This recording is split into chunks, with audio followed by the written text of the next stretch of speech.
Hello friend, welcome in home nursing academy. मैं नील कांटेवाला आपका बहुत बहुत स्वागत करता हूं। आज हम देखेंगे एपिडेमियोलॉजी के बारे में। जो भी नर्सिंग ऑफिसर एग्जाम है, सीएचओ के एग्जाम है, उसमें एपिडेमियोलॉजी से बहुत बार क्वेश्चन आता है।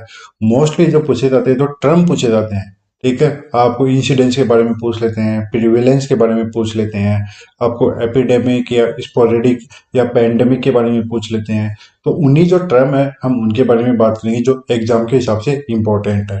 ठीक है, ये एपिडेमियोलॉजी का मैंने शॉर्ट रिव्यू किया है। तो इसमें आपको जो भी इम्पोर्टेंट टर्म है, इम्पोर्टेंट पॉइंट है, वो आपको मिल जाएंगे, जो आपके आगे आने वाले एग्जाम में आपको बहुत ज्यादा हेल्प करेंगे। ठीक है, तो आपको ये वीडियो शुरू से लेकर एंड तक आपको जरूर देखना है। वीडियो शुरू करने से पहले हम बात करते हैं इंट्रोडक्शन की। तो एपिडेमियोलॉजी क्या है? एपिडेमियोलॉजी एक बेसिक साइंस है जिसमें हम प्रिवेंटिव एंड सोशल मेडिसिन के बारे में देखते हैं। ठीक है, और एपिडेमियोलॉजी है, ये वर्ड है, ये डिराइव हुआ है। तो आप एपिडेमियोलॉजी है, आप उसको अगर वर्ड में टुकड़ों में तोड़ोगे तो एपिडेमियोलॉजी, तो इससे तीन वर्ड बनते हैं। एक तो होता है एपी, एपी मतलब अमंग, अमंग होता है बीच में। डेमोस, डेमोस होता है लॉग, पॉपुलेशन। और होता है थर्ड होता है लॉगोस। ठीक है, एपिडेमियोलॉजी, एपिडेमोस और लॉगोस। तो मतलब जो भी स्टडी की जाती है, पॉपुलेशन की स्टडी की जाती है, उसी को हम क्या कहते हैं? एपिडेमियोलॉजी। ठीक है, नेक्स्ट देखिए क्वेश्चन, इंपॉर्टेंट क्वेश्चन बनता है। फादर ऑफ एपिडेमियोलॉजी किसे बोलेंगे, या फादर ऑफ मॉडर्न एपिडेमियोलॉजी किसे बोलेंगे, और ग्रेटेस्ट डॉक्टर ये किसको बोलेंगे? बताइए। तो उसका राइट आंसर क्या होगा? वो होगा जॉन स्नो। क्या होगा right answer? Jon Snow. Important है, और एक एग्जाम में ये भी पूछ सकते हैं। आपको बताना है ट्रू एपिडेमियोलॉजिस्ट, ट्रू एपिडेमियोलॉजिस्ट कौन है? तो वो कौन है? वो है हिप्पोक्रेट्स, हिप्पोक्रेट्स। कौन है? हिप्पोक्रेट्स। ठीक, अगर पूछ ले आपको कि ट्रू एपिडेमियोलॉजिस्ट कौन है, तो वो आपको बताना है कौन? हिप्पोक्रेट्स। क्वेश्चन पूछ सकते हैं इंडिया में नेशनल इंस्टीट्यूट ऑफ एपिडेमियोलॉजी कहाँ पे है, तो वो कहाँ पे है? वो है चेन्नई। ठीक है, इंपॉर्टेंट है, क्वेश्चन बन सकता है। बाहरी सतह पे, स्किन पे हो गई। ठीक है, कईयों के कपड़ों में आपने देखा होगा कि लाइस दिखती है, तो वो क्या है? वो किसको दिखाती है? वो है इन्फेस्टेशन। इन्फेक्शन क्या बताया था? शरीर के अंदर माइक्रो एजेंट जाता है, ग्रोथ करता है, डेवलप वहां पे मतलब उसका डेवलपमेंट होता है, और वो मल्टीप्लीकेशन करता है। ठीक है, वो होता है इन्फेक्शन। और इन्फेस्टेशन आपको बाहर की तरफ देखने को मिलेगा। ठीक, next question, contagious disease, contagious disease है, उसके बारे में पूछ लेंगे। तो ये क्या है? A disease that is transmitted through contact, एक ऐसी डिजीज जो आपके कॉन्टेक्ट के से फैलती है। जैसे इसके बीच है ट्रेकोमा, एसटीडी और लेप्रोस्पियर। ठीक है, ये क्या है? ये है कॉन्टाजियस डिजीज। इनके बारे में पूछ सकता है एग्जाम में। एग्जामिनर कैसे पूछेगा? आपको चार डिजीज दे दी, मिजल्स दे दिया, आपको चिकन पॉक्स दे दिया, तो उस और कुछ भी एक ये दे दिया इसमें, इसके बीच, तो वो पूछेगा कि इनमें से कॉन्टाजियस डिजीज कौन सी है, तो आप क्या बताओगे? इसके बीच। ठीक, ठीक है, तो नेक्स्ट इसमें देखिए, कुछ इंपॉर्टेंट टर्म मैंने बात की थी एपिडेमियोलॉजी की, उसमें फर्स्ट है स्पोरेडिक। स्पोरेडिक, इसमें आपको क्या देखने को मिलेंगे? इसमें जो भी केस है वो आपको स्केटर्ड में दिखाई देंगे, मतलब बिखरे हुए केस दिखाई देंगे, कुछ कुछ केस दिखाई देंगे। या आप बोल सकते हो जो भी केस है आपको हिडन वे में दिखाई देंगे, और एक इरेगुलर इंटरवल में दिखाई देंगे। इरेगुलर इंटरवल मतलब उनका कोई फिक्स टाइम नहीं है, और वहां पर उनका कोई फिक्स जगह भी नहीं है। ठीक है, कि यहाँ पे कुछ टाइम के लिए ये केस दिख गया, फिर उस वो दिखा ही नहीं, फिर पता नहीं आगे कुछ साल में वापस से वो कुछ केस कहीं दूसरी जगह पे दिखे। तो वो क्या है? वो है स्पोरेडिक। ठीक है, नेक्स्ट, नेक्स्ट है एंडेमिक।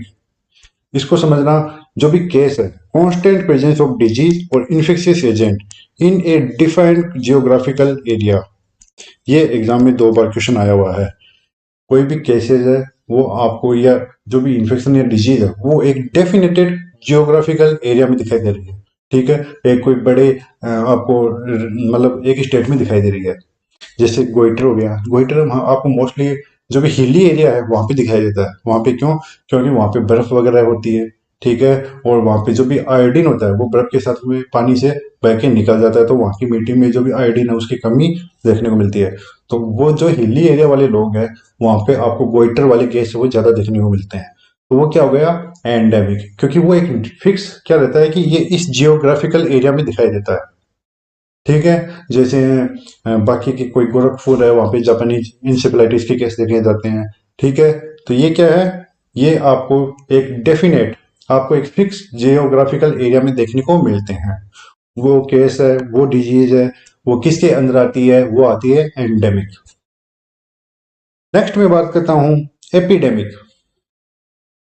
अब आपने देखा जियोग्राफिकल एरिया वो फिक्स था एंडेमिक में। अब उससे बाहर कुछ हम ये देखिए कि कोई बीमारी राजस्थान में फैल रही थी, अब उसके केस है आपको उसके पास वाले जो भी स्टेट है उनमें देखने को मिल जाएंगे। मध्य प्रदेश में भी कोई ऐसे कुछ केस देखने को मिले, कुछ केस आपको गुजरात में देखने को मिले, ठीक है। तो वो क्या हो रहा है? वो थोड़ा थोड़ा स्प्रेड हो रहा है, ठीक है। कुछ केस है वो बाहर की तरफ देखने को मिल रहे हैं, एक फिक्स एरिया से वो बाहर की तरफ देखने को मिल रहे हैं, वो आता है आपका एपिडेमिक। और इसमें एक चीज और है, occurrence of number of disease clearly in excess of normal expectancy। आपको राजस्थान में कुछ ऐसे केस दिख रहे थे कि हाँ ये केस इतने हैं, ये यहाँ पे है, लेकिन केस बड़े हैं और थोड़ी ज्यादा संख्या में बड़े हैं, क्योंकि वो डिजीज है वो आपके फिक्स जियोग्राफिकल एरिया से बाहर की तरफ देखने को मिल रही है। वो क्या होगी? आपकी एपिडेमिक, ठीक है। नेक्स्ट है पेंडेमिक। इसके बारे में सभी को पता चल गया होगा पेंडेमिक क्या है, खूब नाम सुना है इस टाइम पे। पेंडेमिक ये एक लार्ज पॉपुलेशन में फैलने वाली डिजीज है। होल वर्ल्ड में, पूरे वर्ल्ड में अगर कोई डिजीज फैले, महामारी हो, जैसे अभी आपको पता है अभी कोविड-19 है, वो क्या थी? पेंडेमिक, क्योंकि वो उसका असर है वो होल वर्ल्ड पे देखने को मिल जाता, ठीक है। मतलब उसका असर है वो पूरी दुनिया पे देखने को मिला था, वो है पेंडेमिक।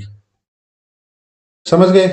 वापस से बता देता हूँ क्योंकि इसमें बोर्ड से स्टूडेंट वो कंफ्यूज हो जाते हैं। स्पोरेडिक एक छोटे वाले एरिया में कुछ केस देखने को मिलते हैं, कुछ उनका टाइम कोई फिक्स नहीं होता, ठीक है। हिडन केस होते हैं वो आते हैं स्पोरेडिक में। एंडेमिक एक फिक्स आपका जो भी एरिया होता है, जैसे राजस्थान में देख ली कि कुछ केस वो राजस्थान में देखने को मिलेंगे, बाहर कहीं नहीं देखने को मिलेंगे, वो होता है एंडेमिक। अगर वो केस है वो राजस्थान से बाहर भी जा रहे हैं, आपको उसके राजस्थान के जो भी पास में जो भी अदर स्टेट है, यानी मध्य प्रदेश हुआ राजस्थान के पास में, उत्तर प्रदेश से भी सीमा लगती है, गुजरात से भी सीमा लगती है, तो उस वाले एरिया में भी क्या है? वो केस देखने को मिल रहे हैं। यानी राजस्थान से कुछ केस हरियाणा भी चले गए, पंजाब भी चले गए, क्योंकि उनकी भी बॉर्डर लग रही है, ठीक है। तो वो आता है आपका एपिडेमिक में। पैंडेमिक मतलब जो भी डिजीज है, इन्फेक्शन है, जो केस है उसके पूरी वर्ल्ड में देखने को मिल रहे हैं, वो आ गया आपका पैंडेमिक, ठीक है। नेक्स्ट इसमें हम आगे देखेंगे एपोनिथिक। एग्जाम में क्वेश्चन आया हुआ है एपोनिथिक। अगर जो भी डिजीज है, आउटब्रेक है, महामारी है, वो किस में फैल रही है? वो बर्ड में फैल रही है, पक्षियों में कोई महामारी फैली तो आप उसको क्या बोल देंगे? एपोनिथिक। क्वेश्चन आया हुआ है ये एपोनिथिक मतलब ये किस में फैलता है? एनिमल्स में, बर्ड्स में, मैंस में, या कि और सपोर्ट में, किस में? तो उसमें राइट आंसर क्या था? जो भी बर्ड्स है उसमें आपको एपोनिथिक है वो देखने को मिलता है। जैसे कौन सी बीमारी आई थी आपकी? बर्ड फ्लू है, ठीक है, मुर्गियों में देखने को मिली थी। Next, cash fertility rate. Exam में क्वेश्चन आया हुआ है सीएफआर पे, तो इस एग्जाम में यही क्वेश्चन आया था, जो भी सीएफआर है, कैश फर्टिलिटी रेट है, ये किसको डिनोट करता है, किसको रिप्रेजेंट करता है? तो ये किसको करेगा? Killing power of disease. वो क्या है? कैश फर्टिलिटी रेट, ठीक है। नेक्स्ट इसमें देखेंगे incidence. Very very very important, exam में 3 से 4 बार क्वेश्चन आया हुआ है इंसिडेंस। तो इंसिडेंस को आप एकदम जो भी सरल भाषा है, इजी लैंग्वेज है, उसमें बताता हूँ। इंसिडेंस क्या होता है? कोई भी डिजीज के नए केस है वो देखने को मिले हैं, ठीक है। Number of new cases in defined population, एक डिफाइंड पॉपुलेशन में कुछ नए केस है वो देखने को मिले हैं, तो वो क्या है? इंसिडेंस। ठीक है, वो क्या है, इंसिडेंस। और इसकी स्टडी हम किस में करते हैं, कोहेट स्टडी में। कोहेट स्टडी है, क्रॉस सेक्शनल है, इसके बारे में मैं डिटेल में आगे एक वीडियो बताऊंगा। ये अभी शॉर्ट वीडियो भी देख रहे हैं तो इसके बारे में ये देखना है। इंसिडेंस में आपको ये देखना है कि आपको नंबर ऑफ न्यू केसेस देखने को मिलेंगे। एक डेफिनेटेड जो कि पॉपुलेशन है, मतलब एक निश्चित पॉपुलेशन, और एक पीरियड जो होता है, एक फिक्स पीरियड होता है, उसमें वो होता है incidence. Next, prevalence. Mostly student incidence और प्रिविलेंस इन दोनों में कंफ्यूज हो जाते हैं, तो इनमें कंफ्यूज नहीं होना है। प्रिविलेंस क्या होता है, old case plus new case, वो आता है आपका प्रिविलेंस में। टोटल करंट ओल्ड केस और new case in population of over A point और पीरियड टाइम। इंसिडेंस में क्या थे, सिर्फ नए केस थे एक डेफिनेट पॉपुलेशन और एक स्पेसिफिक टाइम में। लेकिन प्रिविलेंस है, इसमें नए और पुराने केस दोनों हम देखेंगे। वो जो भी एक डेफिनेट आपकी पॉपुलेशन है और एक जो भी स्पेसिफिक टाइम है उसके अंदर। ठीक है, इसमें क्या हो गया आपका ओल्ड एंड न्यू केस, किसमें, प्रिविलेंस में। इंसिडेंस में क्या होता, वो उसमें थे न्यू केसेस। ठीक है, नंबर ऑफ न्यू केसेस वो था आपका incidence. Number of old plus new cases वो आप देखोगे प्रिवेलेंस में। कंफ्यूज मत हो जाना, अगर ये क्वेश्चन आप गलत कर दोगे तो मेरे हिसाब से जो भी वीडियो देखा है उसका आपका कोई भी सार नहीं रहा। अगर आपको मैं कोई चीज बता रहा हूं तो वो आपको एग्जाम में गलत बिल्कुल भी नहीं करनी है। ठीक है, नेक्स्ट है, जो भी प्रिविलेंस है वो किसके साथ डिटरमाइन करेंगे, वो करेंगे क्रॉस सेक्शनल स्टडी के साथ में। और इंसिडेंस को हम कर रहे थे कोहेट स्टडी के साथ में। ठीक, अब नेक्स्ट हम आगे देखेंगे एपिडेमियोलॉजिकल ट्रायड। एपिडेमियोलॉजिकल ट्रायड, इसमें आपको एक जो ट्रायड है वो देखने को मिलता है, इन्वायरमेंट, एजेंट और होस्ट। ये तीन चीज से मिलकर बना, किससे, इन्वायरमेंट, होस्ट और एजेंट। तो इसमें एजेंट क्या हो सकते हैं, एजेंट हो गया आपकी जो भी इन्फेक्शियस एजेंट है, जैसे आपका बैक्टीरिया हो गया, वायरस हो गया, फंगाई हो गया, पैरासाइट हो गए। ये क्या है, ये आपके हो गए माइक्रो एजेंट जो क्या कर रहे हैं, बीमारी फैला रहे हैं। होस्ट क्या होता है, होस्ट जैसे मैं हो गया, मैं एक होस्ट हूँ। कोई भी एजेंट है वो मेरे अंदर आएगा, ग्रोथ करेगा, मल्टीप्लिकेशन करेगा, मेरे में इन्फेक्शन वो कोज करेगा। इन्फेक्शन कोज कौन करता है, एजेंट करते हैं, इन्फेक्शियस एजेंट करते हैं। कौन से, आपके वायरस, बैक्टीरिया, जो भी आपका पैरासाइट हो गया, फंगाई हो गया, ये क्या करेंगे, ये होस्ट में जाएंगे, होस्ट में जाके वहां पे इन्फेक्शन कोज करेंगे। तो होस्ट कोई भी हो सकता है। ससेप्टेबल होस्ट मोस्टली कौन से होते हैं, ऐसे क्लाइंट होते हैं जैसे एक तो ज्यादा बड़े लोग हो गए, बच्चे हो गए, ये इन्फेक्शन के प्रति ससेप्टेबल होते हैं। और ऐसे लोग जिनका इम्यून सिस्टम है वो कम क्या होता है, कमजोर होता है। इसको हम क्या बोलते हैं, जो भी इम्यूनो सप्रेसिव है, ठीक है, यानी इम्यूनो कॉम्प्रोमाइज जो क्लाइंट होते हैं वो होते हैं, उनमें ज्यादा इन्फेक्शन होने के चांस रहते हैं। ठीक है, एक होता है इन्वायरमेंट, जैसे फिजिकल, बायोलॉजिकल, सोशल, अपना जो भी इन्वायरमेंट है चारों चारों ओर का, तो वो भी एक प्ले करता है, रोल प्ले करता है डिजीज को फैलाने में, इन्फेक्शन को फैलाने में। ठीक है, नेक्स्ट इसमें बात करते हैं सीरियल इंटरवल। सीरियल इंटरवल कैसे कहेंगे, सीरियल इंटरवल क्या होता है, एक गैप होता है, gap in onset between primary case and secondary case. जो भी प्राइमरी केस है और सेकेंडरी केस है उसके बीच में जो भी गैप देखने को मिलता है, इंटरवल देखने को मिलता है, उसको हम बोलेंगे सीरियल इंटरवल। ठीक है, प्राइमरी केस और सेकेंडरी केस के बीच के अंदर जो भी गैप होता है उसको हम क्या बोलते हैं, serial interval. Next, incubation period. Incubation period किसे कहेंगे, ये आप बताइए आप मेरे को, बहुत ही इजी है, एग्जाम में क्वेश्चन आया हुआ है।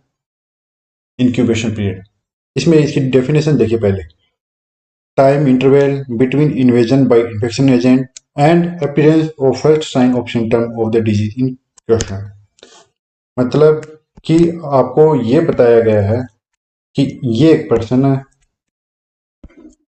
इसके अंदर जो भी माइक्रो एजेंट है वो इसके अंदर चला गया। अब वो जाके वहां पे क्या करेगा, वहां पे वो ग्रोथ करेगा। ठीक है, ग्रोथ करने के बाद में जब वो अपना पहला सिम्टम दिखाएगा, कफ, स्नीजिंग, अगर मतलब उसमें जो भी सिम्टम्स देखने को मिल रहे हैं, यानी जो भी उसको एजेंट किया है, जो बीमारी करेगा उसके क्या उसमें सिम्टम्स देखने को मिलेंगे, वो शो करेगा। जो शो करने का टाइम है, फर्स्ट टाइम है, मतलब एजेंट गया वहां पे रहा और फिर वो पहला आपका अपना सिम्टम है वो शो करेगा, उस टाइम को हम क्या बोलते हैं, इंक्यूबेशन पीरियड। ठीक है। एजेंट शरीर में जाने के बाद में वहां पे ग्रोथ करके जो भी वो पहला सिम्टम्स है वो शो करेगा, दिखाएगा, तो वो टाइम होता है आपका इंक्यूबेशन पीरियड। ठीक। नेक्स्ट क्वेश्चन, इसमें एग्जाम में क्वेश्चन आया हुआ है इंडेक्स केस। इंडेक्स केस किसे कहते हैं? First case that came in notice in investigator.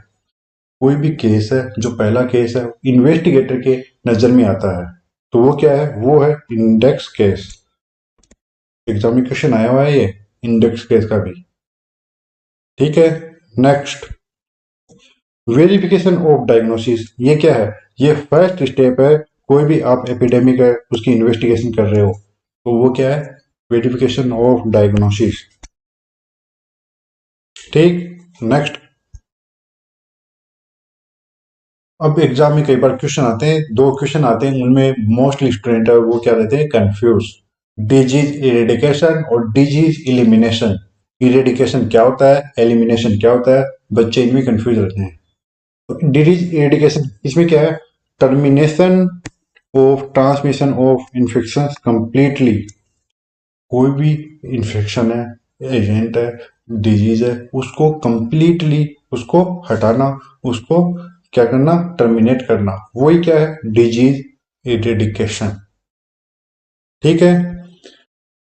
ये मैंने बताया टीयर आउट बाय रूट्स, उसको जड़ से उसको उखाड़ फेंकना, वो क्या होता है, इरेडिकेशन। ऐसी कौन सी डिजीज है जिसका इरेडिकेशन हुआ है, बताइए। डिजीज इरेडिकेशन ग्लोबल टर्म, इसमें क्या है, जैसे अब मतलब होल प्लेनेट से, मतलब पूरी दुनिया से वो डिजीज चली गई है, उसी के लिए हम क्या काम लेते हैं, इरेडिकेशन। तो ऐसी कौन सी डिजीज है, वो है स्मॉल पॉक्स।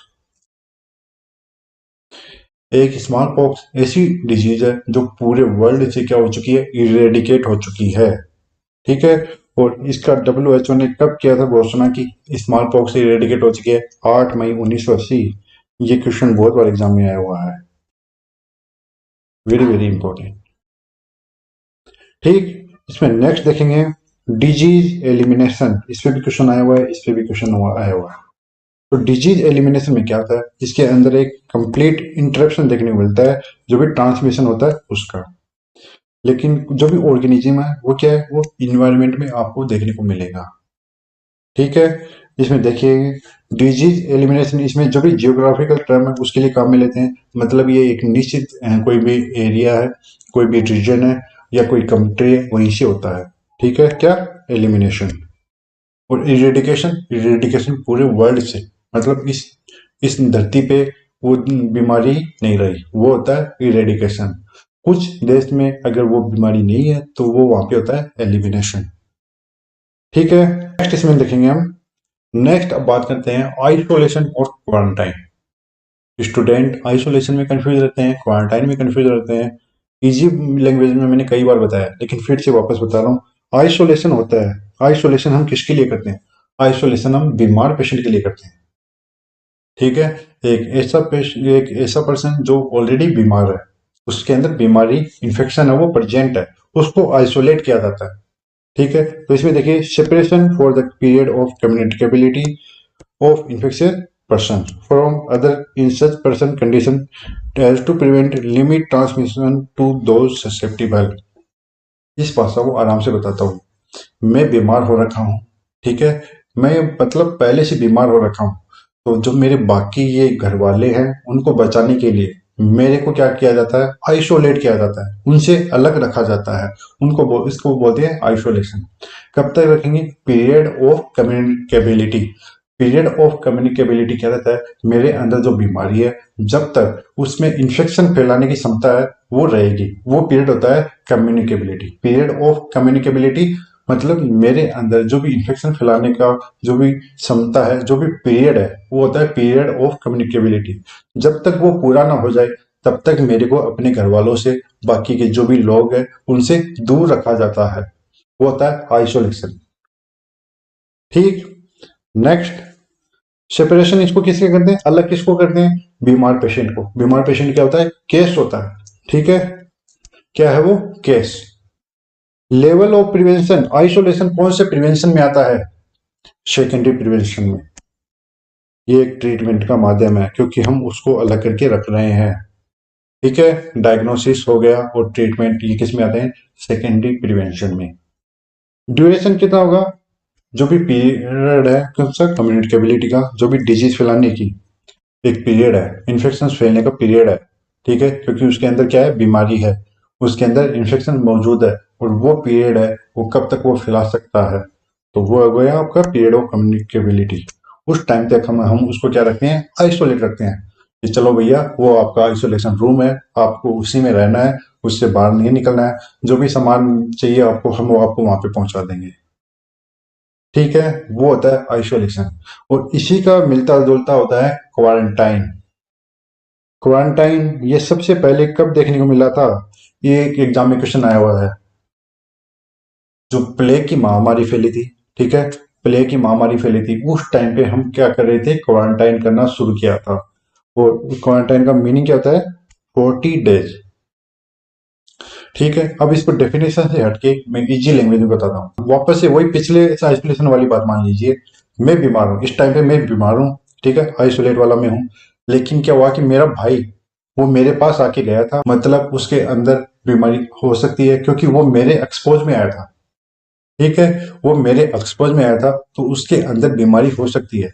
तो उसको क्या किया जाता है, उसको भी अलग किया जाता है, ठीक है। मतलब कोरोना के टाइम पे हमने देखा होगा, जिसको कोविड हुआ था वो तो आइसोलेट में रहा था। जो संपर्क में आए थे, मतलब मेरे को क्या हुआ, मेरे को कोरोना हुआ, मेरा भाई मेरे पास आके गया, बैठा, मेरे से बातें की, फिर चला गया, मतलब उसको क्या किया, उसको क्वारंटाइन करेंगे, क्यों, क्योंकि वो मेरे एक्सपोज में आया था, मेरे को इन्फेक्शन था, उसको भी इन्फेक्शन होने के चांस रखते हैं।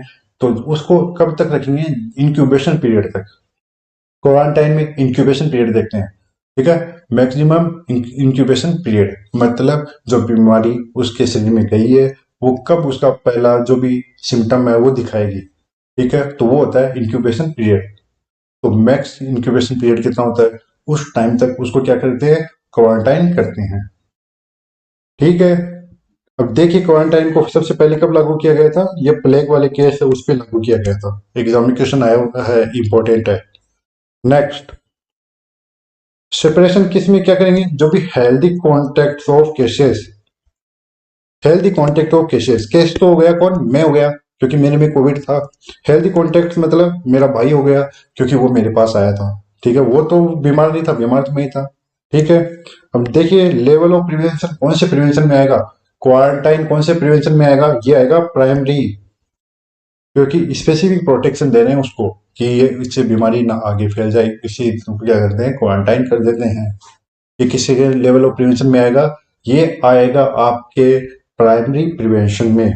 इसका ड्यूरेशन कितना होगा, मैक्सिमम इंक्यूबेशन पीरियड, ठीक है। तो ये हमने बात कर ली है शॉर्ट रिव्यू के बारे में, एपिडेमियोलॉजी के बारे में। अगर आप नर्सिंग ऑफिसर एग्जाम की तैयारी कर रहे हो तो नर्सिंग ऑफिसर का कोर्स अवेलेबल है 699 में। आपको PDF, mega test, previous year के पेपर है वो सब देखने को मिल जाएंगे। सीएचओ एग्जाम की तैयारी कर रहे हो तो वो 399 में कोर्स मिलेगा। उसमें अभी आपको PDF, mega test, previous year के paper, community test, GK reasoning वो मिल जाएंगी। 1 साल तक के इनके लिए वैलिडिटी रहेगी। तो आपको क्या करना है, आपको जाना है गूगल प्ले स्टोर पे, वहां पे जाके हमारी एप्लीकेशन डाउनलोड कीजिए। हमारी एप्लीकेशन का नाम है ओम नर्सिंग एकेडमी। और आप जो भी एप्लीकेशन डाउनलोड करोगे उस पर आपको रजिस्टर करना है। रजिस्टर करने के बाद में अगर आपको सीएचओ का कोर्स चाहिए तो आप 399 में कोर्स ज्वाइन कर सकते हो। नर्सिंग ऑफिसर का कोर्स चाहिए तो 699 में ज्वाइन कर सकते हो। अगर आपको कंबाइन में एक कोर्स चाहिए, ऑल इन वन कोर्स, तो उसमें आप जो भी एक 999 का कोर्स है वो उसको ज्वाइन कर सकते हो, ठीक है। सभी की वैलिडिटी है 1 साल तक की रहेगी। तो फिलहाल के लिए इतना ही। अगर आप ये वीडियो यूट्यूब पे देख रहे हो तो हमारे चैनल को जरूर लाइक कीजिए, इसको सब्सक्राइब कीजिए, वीडियो को लाइक कीजिए। अगर आपका कोई भी कमेंट है तो कमेंट जरूर कीजिए और इस वीडियो को ज़्यादा से ज़्यादा शेयर कीजिए। फिलहाल के लिए इतना ही। ओम नर्सिंग अकेडमी के साथ जुड़ने के लिए आप सभी का बहुत बहुत धन्यवाद।